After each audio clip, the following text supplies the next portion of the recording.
you decide to take negative energy in the universe that's been suppressing you in any way, or you've been feeding it, what have you, and you decide, I'm done. I am done. You're going to get kickback. Kickback is going to come from paranormal situations. It's going to come from your relationships where people who have been able to lay low, dark energies in the universe that have been able to lay low because you have been feeding it through complacency or literally feeding it, enabling it. Now there's a battle. And when we set boundaries with people, we have to understand that they typically are not well received, right? You tell them that you are expecting things to be a certain way from here on out. I would always recommend clear communication. Then we reach a point where it's like, okay, now we have to take it up to the next level. You cannot linger. Remember we talked about closed throat chakras? You cannot linger in inappropriate space with someone for very long. You have to analyze it and say immediately, okay, I did everything I'm supposed to do. I spoke my truth or whatever. It did not work. How did it not work? Do they need to be re-educated? Do I need to say it again? Do I need to pick a better time? And if that's not the answer, then you have to set those boundaries and keep them firm. And that can mean distancing yourself. That can mean cutting them off. That can mean going and getting a lawyer instead of trying to work it out yourselves again, whatever it is. And you have to have follow through. If you are backpedaling, you're going to start attracting, law of attraction, negative and lower energy. There goes your prosperity. You're going to start thinking, stinking thinking. There goes your mind. Okay? There goes your emotions directly after your mind. And then there go your actions. Worse and worse and worse. It's a downward spiral. So try not to take humans personally. Think of them just as wide open channels. They're either in control or they're not in control. And they can fluctuate from moment to moment, day to day, year to year. That's why I said, look for consistency.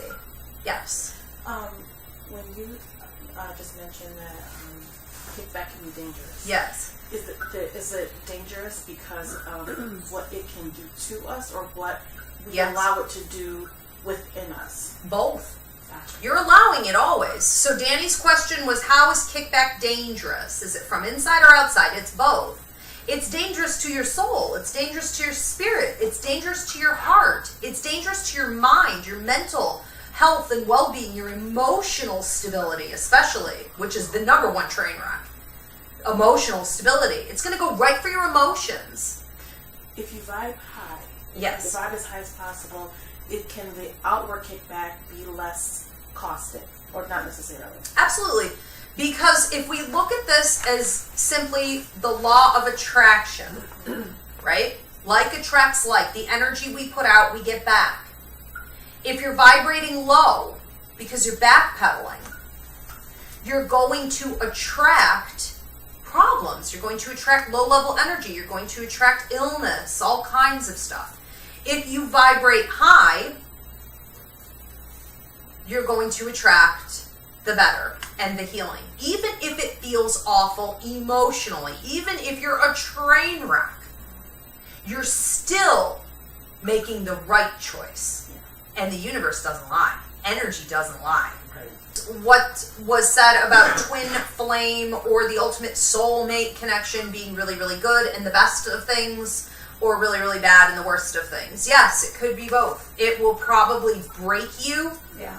And it will probably shatter your entire concept of who you were in your world before you get the benefits. They're hard because we like to think of things on Earth, and because our parents and educators and society will say, well, it's all about happiness, and it's all about, as long as my kids are happy, as long as everyone's happy, that's all I ever want, happy and healthy. This is a war. This is a battleground. This is a classroom, okay, to say the least. You come to Earth, to grow, to learn, to gain all of these new tools and to be able to move up to all these new levels so that you don't have to reincarnate and do the same thing over again. This isn't going to be easy. No one ever said it was going to be easy.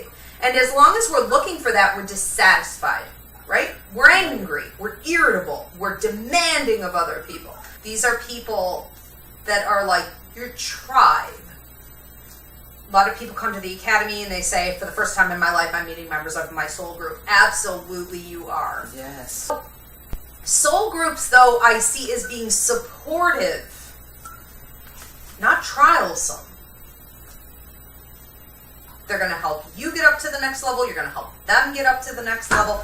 You're really possibly working on things together, like the movement, so to speak. Like we're all, Right. possibly members of the same soul group because we're working here on the light work movement and expansion of this. Obviously, that's like our role. We're not going to go open up a mechanic shop or a pizzeria per se. Like it's something else.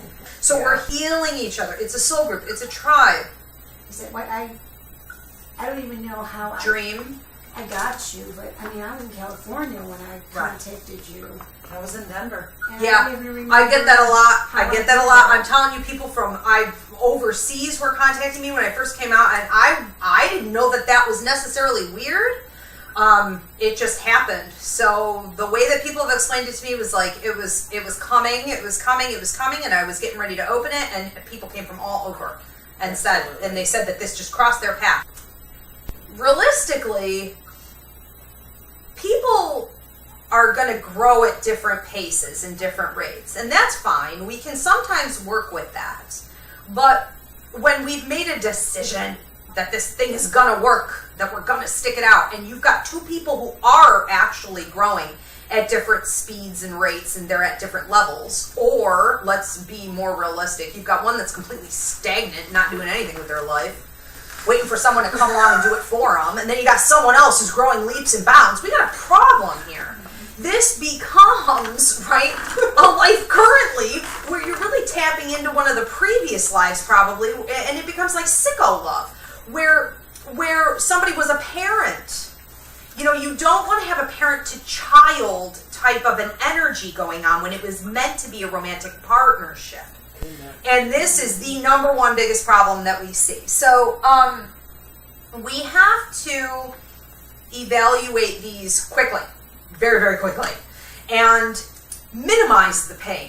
So you meet a soulmate, and I will say this, I figured out soulmate connection many, many years ago, started to go to an astrologer with the relationships that I felt were really dynamic, just uncanny synchronicities, all kinds of things. She would validate through something called a synergy chart, which ones were just really good astrological pairings versus the ones that were actually soulmate connection. So I would test these out.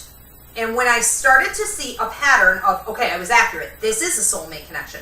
This is a soulmate connection. So I was able to just sort of cut it and be like, it's not working. I emotionally struggled really, really brutally during those times, though, because of those cords. But I would cut, and I'm very disciplined. One of the ways that you have a contract with someone else, not necessarily cords, we'll talk about cords in a minute, but one of the ways you have a contract with someone else is by the synchronicities. The way that the universe is constantly, possibly before they ever even appeared in your life, presenting this person to you. They're coming up through other people. They're coming up in your dreams. Things like this. You may have weird visions your entire life, even from childhood, of like dealing with this person or what this person looked like or helping this person, interacting with them. And then the universe pushes it together. And if it doesn't work under whatever title, so the original title was romance, right? So then when that fails, we're not done. We have unfinished business. The contract is not fulfilled. So it's this constant battle within yourself. I can't be here because it isn't healthy for me, but I can't be gone and not help this person or interact with this person, or else it's all of these stones left unturned. And it becomes a haunting experience. So what we want to figure out today is what is karmic in contract, what are just lessons, what is a soulmate connection, what are twin flame connections, what is a past life connection. We're going to be breaking all of these down. We could be meeting someone for the first time in this life. It's just sort of a basic first encounter. You wouldn't necessarily feel much with that person. So you have your basic first encounters. I would not recommend that you marry a basic first encounter. Okay? There's a lot of, there could be some passion there for a minute. Everything just kind of fizzles out. It doesn't go very deep. You can have a past life connection with someone. You're constantly synchronistically put around them again and again and again. You can have a karmic contract with someone. They owe you. You owe them. You owe each other. There are karmic lessons involved. This is going to feel very, very similar to a soulmate courted situation. And they are gut-wrenching. Because when you owe somebody something, or they owe you something, it's obsessive. You know it's due.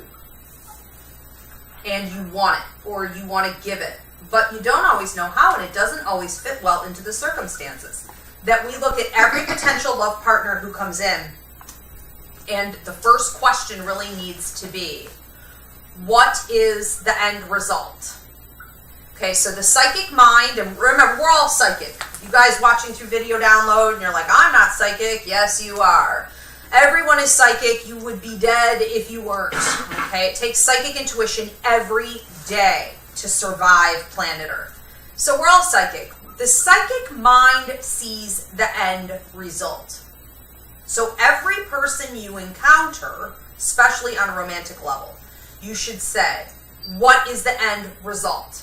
That she is involved in a 25-year-long dysfunctional love partnership that constantly lets her down. She is feeling as though she can't let other people in because she always compares them back to this person. So she puts it on a pedestal, and then she said, because I don't want to cut the cords. I think that's really the issue, is that I don't want to cut the cords. So that's a huge realization, that you don't want things to change. People don't do anything unless they want to. And people stay stagnant because they want to be, or we're not educated, we don't know what to do, right? But in this case, you are realizing a pattern where it's dysfunctional, it's not healthy for you, and it's stripping you of prosperity and growth. So we are going to have to face the fact, and you can't cut cords today and not actually cut cords. So for those of you who come back in a couple weeks and you're like, nothing happened, it didn't work, I know the difference, okay? It works. It is you not wanting to authentically cut the cord. It is hard to cut cords. And sometimes you may have to go back a couple times. You can make the decision, though, right now that you're authentically doing it today. We have a 2-part cord cutting process for these particular situations that I'm going to talk about here in a minute. You want to be strong enough and honest enough to say, this is something I don't want to enable. These lessons belong to this individual, and I am not going to steal that away from them by allowing this. And I am going to choose love, which is self-love, self-respect. And you choose to no longer be drained by these vampires. What you need to be careful of is that you haven't become the wounded healer. That you're not taking them on for a couple key reasons. You're actually blocking intimacy. You're actually preventing yourself from having what you are worthy of having.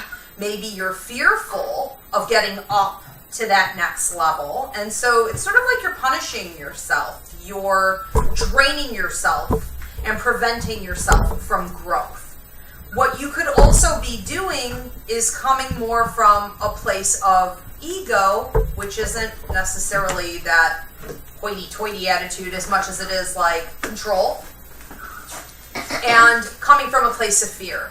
So when we talk about ego, we're talking about control and we're talking about fear versus love. We have two things. We have fear and we have love.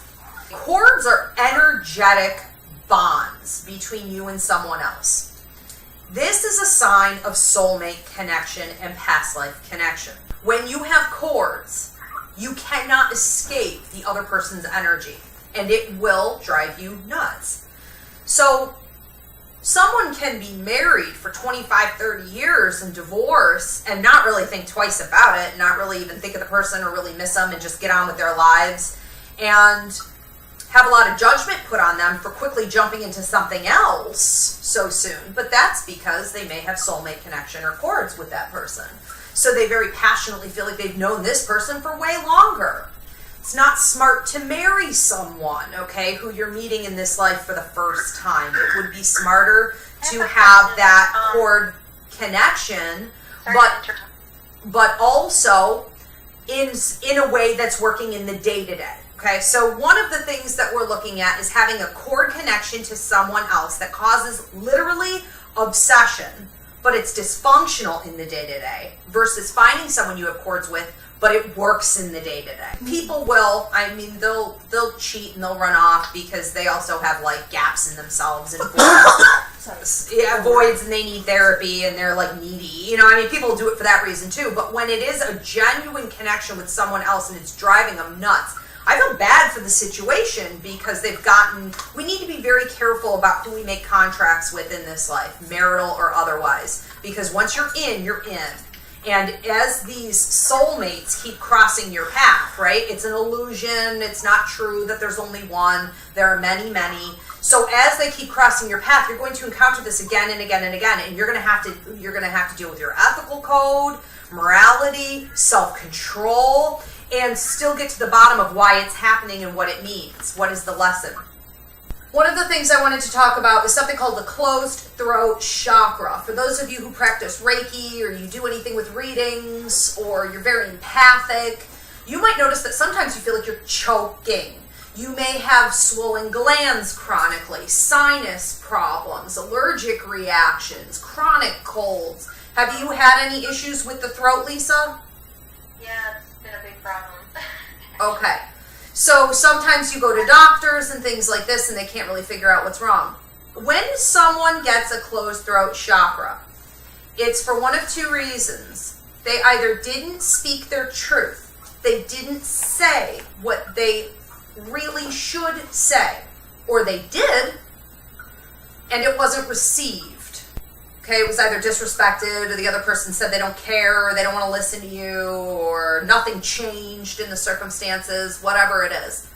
For those of you tuning in through video download, this can be happening at your job, if your boss is not making the changes, or whatever. This could be happening in your marriage. You can't beat a dead horse. If you've said it once and it wasn't received, your second attempt should be to say it another way. Watch two things: how you're saying it and timing. Everything is in timing. Everything in the universe is going to break down to good timing. All right, guys, I hope that was helpful. If you like this class, you're going to like karma contracts and past lives. And for everyone tuning in through video download, we have many classes at the Ivy League, ranging from tarot to mediumship to Reiki, all about self-development, energy, and spiritual development. So we hope to see you, and if you liked this class, you might also really enjoy level 1 psychic mediumship development. Okay guys, we'll see you soon. Thank you.